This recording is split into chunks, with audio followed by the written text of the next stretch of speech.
يا أهلا بفيلموية. بيحكي فيلمنا عن شاب بيسافر لأمريكا علشان يحضر فرح عمه، لكن بيتورط في مشاكل أكبر منه بالصدفة. تعالوا سوا نعرف قصته إيه. بيبدأ فيلمنا مع كيونج اللي جاي أمريكا علشان يحضر فرح عمه اللي عدى ال50، وبياخده بعدها على عربيته علشان يروحوا البيت. بنعرف إن عمه عنده سوبر ماركت، فبيسأله كيونج لو هو في منهاتن، فبيقول له يا ريت ما كانش ده بقى حالي يا ابني. وبنعرف إن محل عمه في حي برونكس اللي فيه الجريمة مباح عادي، عنف ماشي، عصابات ماشي، كله هناك ماشي. بيلاحظ كيونج إن الشارع ده خطير. بيوصلوا بعدها لبيت عمه وبيفرجوا عمه على صور عيلتهم. بعدها بيوصل داني لشقة العم وبيكون ولد قعيد وعنده أخت واحدة، وبنعرف إنه جار العم، وبيظهر إنه حب كيونج. بيوصل أتوبيس المدرسة بتاع داني وبيوصلوا العم وكيونج ليه، وكمان كيونج بيديه اللعبة القديمة بتاعته واللي بيفرح بيها داني جدا. بعد كده بيطلعوا على محل العم اللي بيكون بيدهن المحل علشان يغري اللي عايز يشتريه.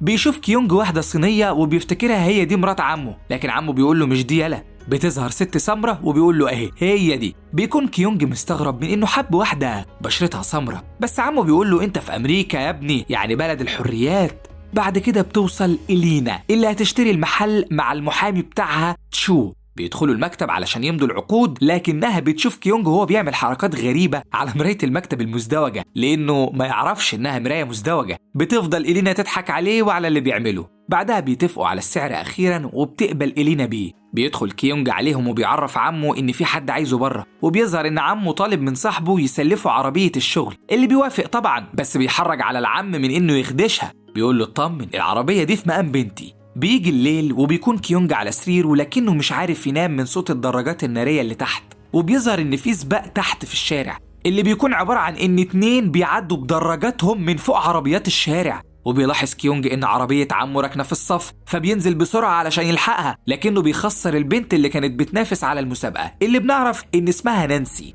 تاني يوم بيكون فرح العم وبيتم الحمد لله على خير، وهناك بيقابل كيونج إلينا اللي بيقول لها لو عايزة أي مساعدة هو جاهز. فهي ما بتصدق وبتقول للعم إن كيونج هيساعدها من الأسبوع اللي جاي. بعد الفرح بيروح العم يدي عقد المحل والمفاتيح لكيونج علشان يوصلهم لإلينا لأنه رايح شهر العسل. بيروح كيونج المحل وبيدي الأوراق لإلينا علشان تمضيها، لكنه لما بيكونوا في المحل بيلاقوا شخص بيفتح المعلبات وبيشرب منها، لكنه بيسيبها تاني مكانها على الرف من غير ما يحاسب.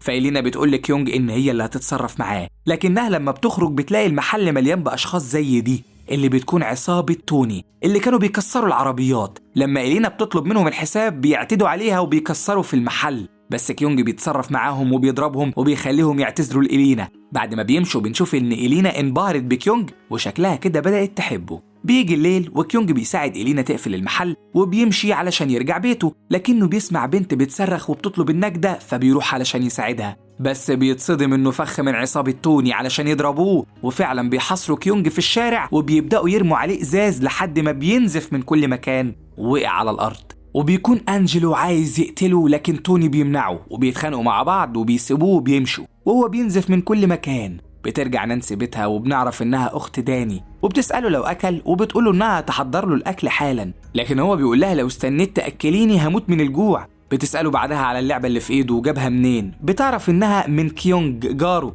فبتحذره إنه ما يتكلمش مع حد غريب، بس هو بيقول لها إن دول أقرب منها ليه. وبيظهر إن العلاقة بينهم مش كويسة لأن نانسي بتزعق فيه وبتقول له إنها بتشتغل علشان تصرف عليهم، بس هو بيقول لها إنها حتى مش عارفة تشتري له مخدة جديدة للكرسي المتحرك بتاعه لأن القديمة اتقطعت، فبتوعده إنها تشتري له واحدة جديدة. بتخرج نانسي ترمي الزبالة لكنها بتتفاجئ بكيونج قدامها وبينزف وبيطلب منها المساعدة، وبيسمع أخوها صوتها وهي بتصرخ، فبيخرج وبيلاقي كيونج مغمى عليه قدام بيتهم، فبيقول لأخته إنه هو ده جارهم، وبيجي يطلب الإسعاف لكن نانسي بتمنعه وبتطلب منه يجيب لها أدوات الإسعاف. بيصحى كيونج تاني يوم في بيت نانسي وبيعرف من داني إن نانسي اللي ساعدته، لكنه كل ده ما يعرفش إن هي اللي تسببت أصلا في ضربه. وبيسأله كيونج هي فين، فبيكذب وبيقول له إنها خرجت للمدرسة. بعدها كيونج بيقول له إنه هيمشي علشان يروح المحل، بس وهو في طريقه للمحل بيلاقي عصابة توني محاصراه وبيفضلوا يجروا وراه في المباني، لكنه بيقدر يهرب منهم في البداية لما بيستخبى في عربية نقل ألعاب،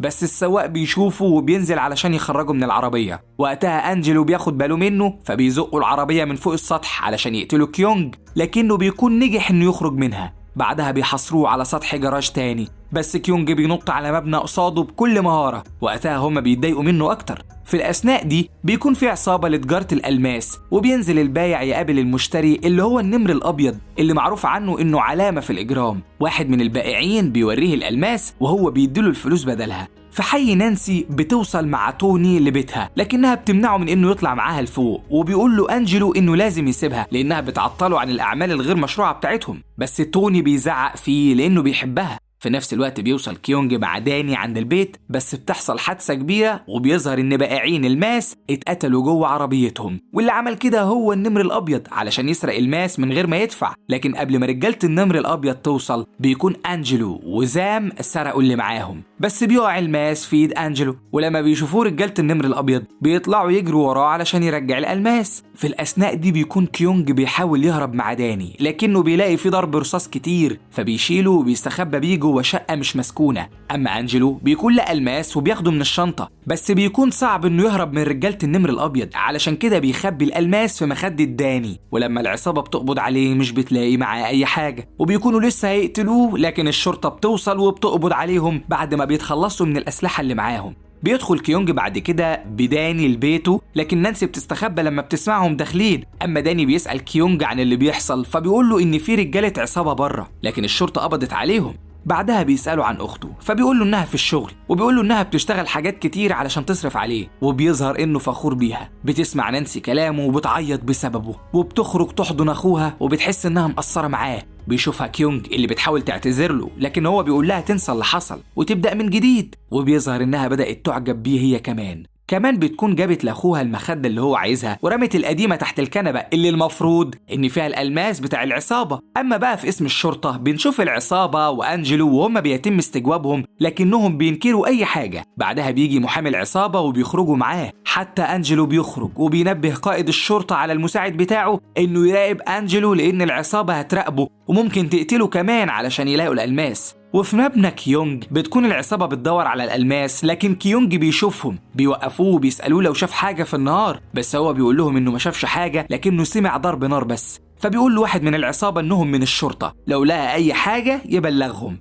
وهو بياخد الكارت بتاعه بيقول له ماشي. بعدها بيروح كيونج للمكان اللي بتشتغل فيه نانسي، وبعد ما بتخلص شغل بتروح تقعد معاه، لكن واحد من العصابة بيروح ينادلها، بس لما بيلاقي معاها كيونج بيجري يبلغ توني اللي بيروح علشان يضربه. لكن نانسي بتاخد كيونج وبيهربوا بسرعة منهم، وبيقعدوا بعدها في مكان لوحدهم. بينصحها وقتها كيونج إنها تبعد عن العصابة دي لأنهم هيضروها، وبتسمع نانسي كلامه لأنها حبته وهو كمان بقى بيحبها.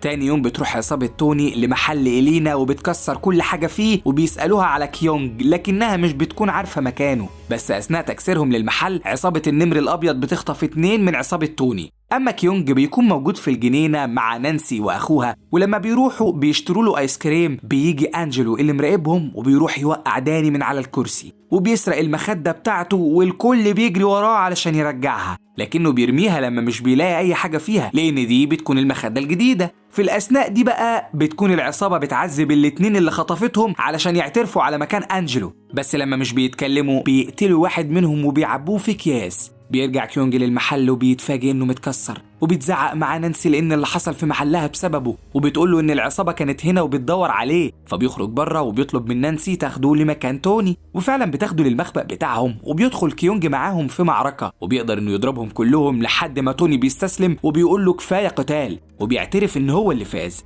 لكن كيونج بيقول لهم انهم المفروض يتغيروا، لانهم لما يبصوا لنفسهم كمان 2 سنين هيكتشفوا ان العالم كله بيمشي الا هم، وبينصحهم يتغيروا وبيتمنى لهم التوفيق. بعدها بيروح لنانسي علشان يمشوا، لكنها بتقول له يستنى علشان تجيب الجاكيت بتاعه، بس لما بترجع بتلاقي واحد من المخطوفين وهو راجع ومضروب ومعاه جثة صاحبه، وبيعرف توني ان في حد بيدور على أنجلو وبسببه قتلوا صاحبهم، فبيقرروا انهم يدوروا عليه وبيساعدهم كيونج. بيقدروا انهم يعرفوا مكانه وبيتصلوا على الشرطة، لكن لما بيوصلوا بيقول لهم أنجلو ان دول مش شرطة، وبيبانوا على حقيقتهم انهم هم العصابة. بيضربوا أنجلو علشان يعترف على مكان الألماس، فبيقول لهم انه في مخدة داني اخو نانسي اللي بتتصدم من اللي عرفته. لكن العصابة بتتحفظ على كل الموجودين وبياخدوا كيونج البيت داني وبيبدأوا يفتشوا المكان كله، بس مش بيلاقوا أي حاجة في المخدة اللي معاهم. داني بيقول لواحد منهم إن المجوهرات في أوضة أخته، لكنه لما بيدخل بيلاقي الزينة المزيفة اللي هي بتلبسها، فبيضرب داني